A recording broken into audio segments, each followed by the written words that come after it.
एक पूर्णिमा की बात है। आधी रात थी और मैं मित्रों से गिरा एक झील में नौका पर था।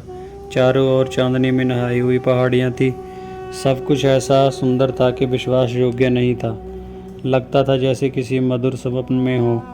नौका खेना छोड़कर हम झील के बीच में ही ठहर गए थे, लेकिन मेरे मित्र वहाँ नहीं थे।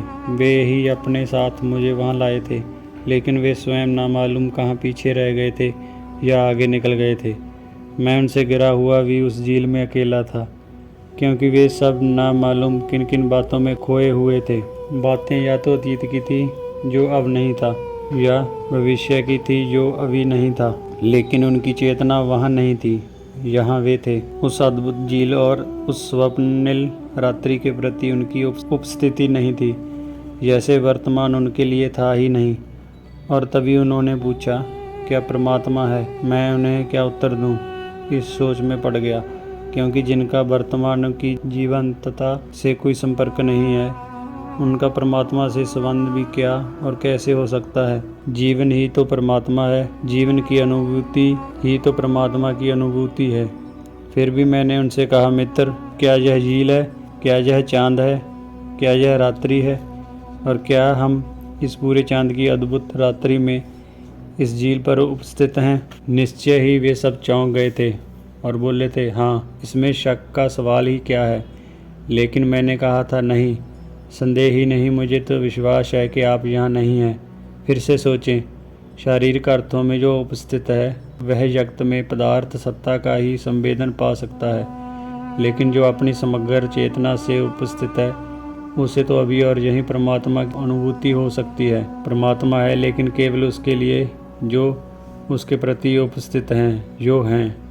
फिर एक घटना मुझे स्मरण आई। उसे मैंने उनसे कहा, एक दफ्तर के बाहर कुछ व्यक्ति बैठे हुए थे। बेतार के यंत्र संचालक के लिए उनमें से एक का चुनाव होना था। वे सभी आवेदक और उम्मीदवार जोर जोर से व्यर्थ की चर्चाओं में डूबे हुए थे। तभी ध्वनि विस्तारक पर धीरे धीरे खटखट की आवाज़ें आनी शुरू हुई, लेकिन वे सब तो अपनी बातों में इतने व्यस्त और बेहोश थे कि उनका उन धीमे से संकेतों की ओर ध्यान जाना असंभव ही था। लेकिन एक युवक उन सबसे दूर एक कोने में अकेला ही बैठा था। वह एकदम से उठा और दफ्तर के भीतर चला गया। शेष सबने तो उसे उठते या दफ्तर के भीतर जाते भी नहीं देखा था। उसकी ओर उनका ध्यान तो तभी गया था जब वह मुस्कुराता हुआ नियुक्ति पत्र हाथ में लिए थोड़ी ही देर बाद दफ्तर से बाहर आया था। स्वभावतः ही वे सब इसके अवाक रह गए थे और क्रोध में उन्होंने उस युवक से पूछा, महाशय, आप सबसे पहले भीतर कैसे गए? हम सब तो आपसे बहुत पहले से यहाँ मौजूद हैं। आप तो पंक्ति में अंतिम थे और बिना हम सबका विचार किए आपकी नियुक्ति भी कैसे हो सकती है? यह कैसी धांधली है? यह कैसा अन्याय है? इस पर वह युवक हंसने लगा और बोला था, मित्रों, मेरा इसमें क्या दोष है? आप में से किसी की भी नियुक्ति हो सकती थी और आप सब पर विचार करने के बाद ही मेरी नियुक्ति की गई है। क्या आपने ध्वनि विस्तारक पर भेजे गए संदेश को नहीं सुना था?